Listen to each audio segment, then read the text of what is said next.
이 새벽에 주 앞에 나오신 분들을 진심으로 환영합니다. 찬송가 200장 찬양 드리겠습니다. 달고 묘한 그 말씀, 생명의 말씀은 귀한 그 말씀 진실로 생명의 말씀이 나의 길과 믿음 밝히 보여주니 아름답고 귀한 말씀 생명샘이로다. 아름답고 귀한 말씀 생명샘이로다. 귀한 주님의 말씀은 내 노래 되도다. 모든 사람을 살리는 생명의 말씀을 값도 없이 받아 생명길을 가니 아름답고 귀한 말씀 생명샘이로다. 아름답고 귀한 말씀 생명샘이로다. 널리 울리어 퍼지는 생명의 말씀은 마음의 용서와 평안을 골고루 주나니 다만 예수 말씀 듣고 복을 받네. 아름답고 귀한 말씀 생명샘이로다. 아름답고 귀한 말씀 생명샘이로다. 아멘. 하나님 말씀은 사무엘상 3장 10절부터 4장 1절 상반절까지의 말씀이 되겠습니다. 사무엘상 3장 10절에서 4장 1절 상반절입니다. 저와 한 절씩 교독하겠습니다. 여호와께서 임하여 서서 전과 같이 사무엘아 사무엘아 부르시는지라.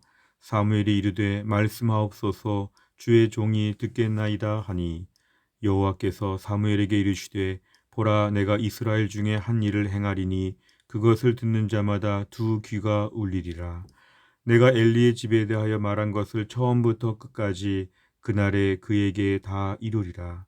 내가 그의 집을 영원토록 심판하겠다고 그에게 말한 것은 그가 아는 죄악 때문이니 이는 그가 자기 아들들이 저주를 자청하되 금하지 아니하였음이니라. 그러므로 내가 엘리의 집에 대하여 맹세하기를 엘리 집의 죄악은 제물로나 예물로나 영원히 속죄함을 받지 못하리라 하였노라 하셨더라.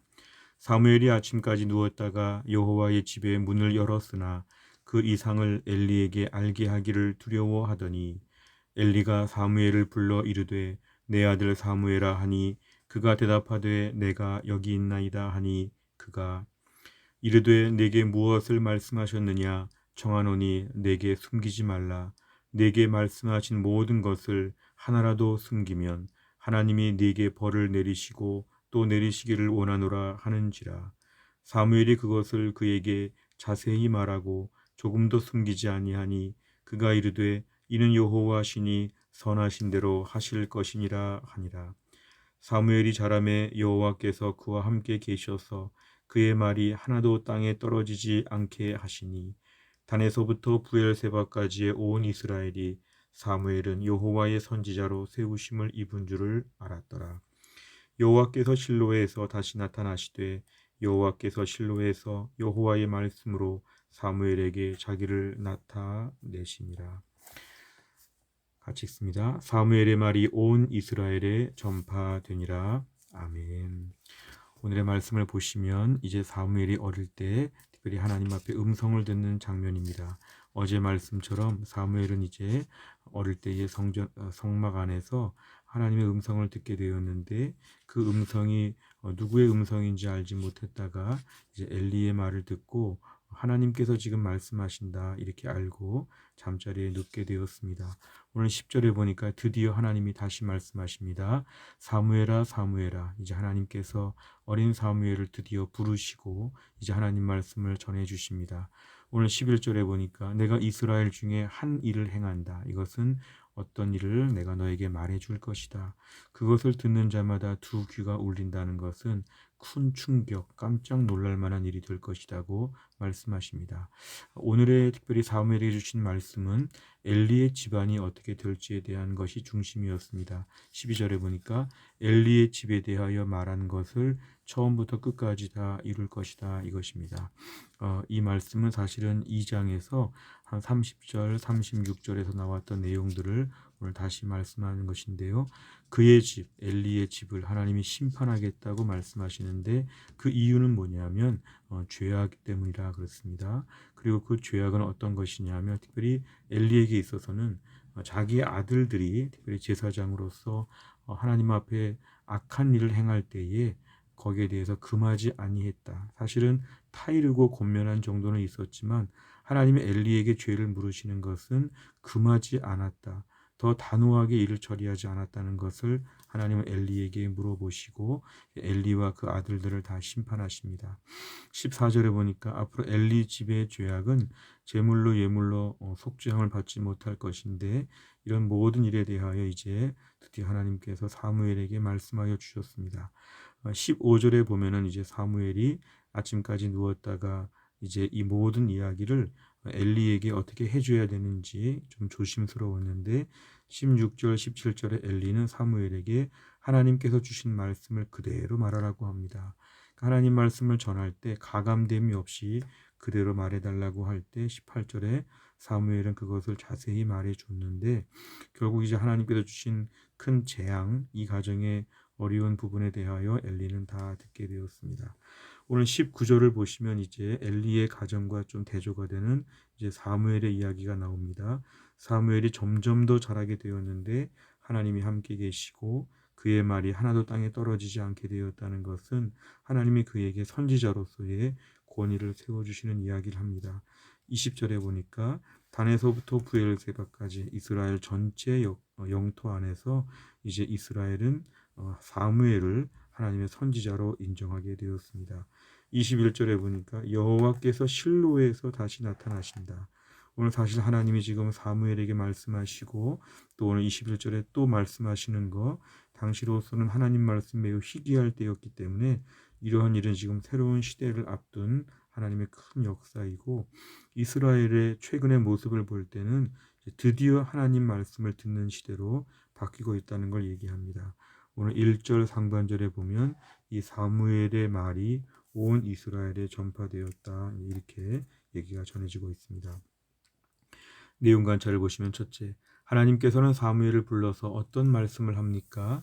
오늘 12절, 14절에 보면은 엘리의 가정에 앞으로 일어날 일들에 대하여 얘기해 주는 것인데 엘리의 가정이 어려움을 겪게 되는 심판의 모든 일을 겪게 되는 것은 철저하게 저들의 죄악 때문이라고 얘기를 하고 그 죄악의 구체적인 내용은 특별히 엘리를 중심으로 볼 때 자기 아들들의 그 죄에 대해서 단호하게 금하지 않았다는 것을 얘기합니다. 14절에 보면은 영원히 속죄함을 받지 못하는 이 죄에 대해서 하나님은 사무엘에게 말씀하여 주셨습니다. 두 번째를 보면 하나님께서는 사무엘을 무엇으로 세우십니까? 오늘 20절의 말씀 보면은 사무엘은 여호와의 선지자로 세우심을 입었다. 결국 하나님은 선지자, 하나님 말씀을 대언하는 하나님의 사람으로 사무엘을 세우셨습니다.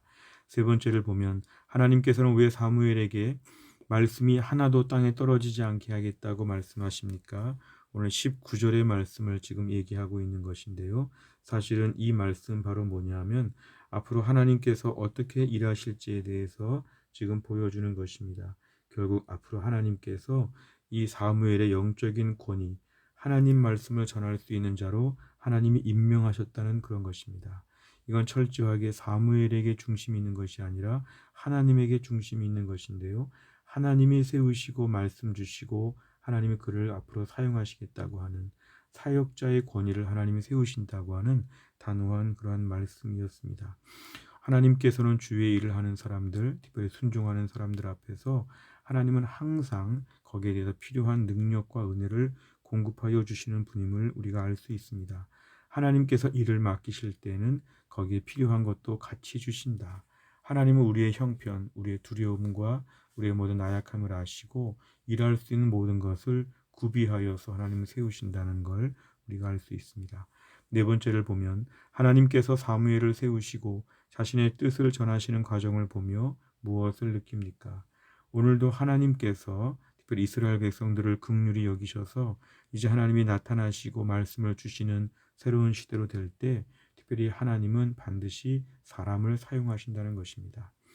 하나님이 직접적으로 이스라엘 모든 백성들에게 동시적으로 말씀하실 수 있지만 하나님은 꼭 사람을 세우셔서 오늘 사무엘과 같은 사람을 통해서 말씀하신다. 과연 나는 오늘 하나님께서 나에게 시키고자 하시는 일, 또 이 시대 가운데 나의 몫을 감당하고 있는가? 나는 과연 하나님 앞에 쓰임받고자 하는 그러한 열정이 있는가? 나는 과연 하나님이 어떻게 사용하시는 것인가? 공동체 안에서의 나의 쓰임에 대해서 한번 묵상해 보는 것이 필요합니다. 우린 때론 이런 것에 있어서 지나치게 수동적이거나 지나치게 좀 나약할 때가 있습니다. 그리고 아주 소극적일 때가 있습니다. 그러나 하나님은 반드시 하나님의 사람들을 통해서 공동체 일꾼으로 세우시고 하나님은 일하실 때에 우리가 우리의 몫을 감당해야 되는데 그동안에 감당해 왔는가? 어려운 시대이지만 뭔가 이러한 마음의 부담과 또 이런 기도 제목이 있는가? 우리를 돌아보는 것입니다. 가정에서 우리의 섬겨야 될 몫이 있고 직장과 교회에서 또 나라와 민족을 위해서 내가 어떤 모습으로 새로운 시대를 이끌어 가시는 하나님 앞에서 매일매일 쓰임받을 수 있을까 우리를 좀 돌아봐야 합니다. 다섯 번째를 보면 최근 나는 하나님의 말씀 앞에서 어떻게 반응하고 있습니까? 하나님의 말씀과 동행하며 영적 암흑기를 청산하고 자라나기 위해 무엇을 결단하겠습니까? 오늘도 우리 앞에서는 하나님의 소명을 감당하는 것이 기도 제목입니다. 이 어려운 시대 가운데 특별히 하나님은 나에게 무엇을 원하실까? 오늘도 하나님이 나에게 시키시는 일은 무엇인가? 하나님은 한 사람 한 사람 반드시 사용하시기 때문에 나에게는 뭔가 지금의 몫이 있을 텐데 내가 있는 자리에서 나의 사명을 감당하게 하여 주시옵소서. 내 역할이 무엇인지, 내 정체성이 무엇인지, 나의 직무가 무엇인지 하나님 앞에 잘 감당하는 것 우리 모두가 사무엘처럼 쓰임받을 수 있기를 간절히 바랍니다. 기도하겠습니다. 하나님 아버지 감사합니다. 오늘도 하나님께서 우리에게 새 날을 허락하여 주시고 오늘도 우리에게 하나님 말씀과 기도로 은혜 받으며 한 날을 출발하게 하심을 감사합니다. 하나님께서 오늘 이스라엘 공동체의 암흑기에 하나님이 사무엘을 통해서 말씀하시고 오늘 사무엘을 이 시대에 사용하시는 것을 보았습니다. 하나님께서는 오늘도 이 시대 가운데 사람들을 세우셔서 하나님의 일을 감당하실 때에 이 시대의 저를 우리 모두를 하나님이 꼭 사용하여 주시기를 원합니다. 특별히 내가 여기에 왜 있는지 가정에서의 나의 역할과 직장과 교회에서의 나의 역할에 대하여 다시 한번 돌아보며 나의 몫을 감당하게 하여 주시고 이 자리 가운데 하나님이 나에게 어떻게 무엇을 시키시는지 또한 시키시고 나서 능력도 주실 것을 믿고 하나님께 쓰임받는 인생이 될 수 있도록 하나님이 함께하여 주옵소서. 오늘도 너무 게으르거나 무료하거나 심심하거나 허무하거나 우울하지 않게 하여 주시고 하나님이 나에게 맡겨주신 일을 위해서 최선을 다해 뛰어가는 귀한 날이 되게 하여 주옵소서. 한날의 일정을 주님께 의지하오며 예수님의 이름으로 기도하옵나이다. 아멘. 우리가 화요일 되어서 화요일의 100대 기도 제목은 교회를 섬기는 분들을 위해서 29번부터 42번까지 오늘 꼭 기도해 주시기를 바랍니다. 주기도문 하겠습니다. 하늘에 계신 우리 아버지여 이름이 거룩히 여김을 받으시오며 나라의 임하옵시며 뜻이 하늘에서 이룬 것 같이 땅에서도 이루어지이다. 오늘날 우리에게 일용할 양식을 주옵시고 우리가 우리에게 죄 지은 자를 사하여 준 것 같이 우리의 죄를 사하여 주옵시고 우리를 시험에 들게 하지 마옵시고 다만 악에서 구하옵소서. 대개 나라와 권세와 영광이 아버지께 영원히 있사옵나이다. 아멘.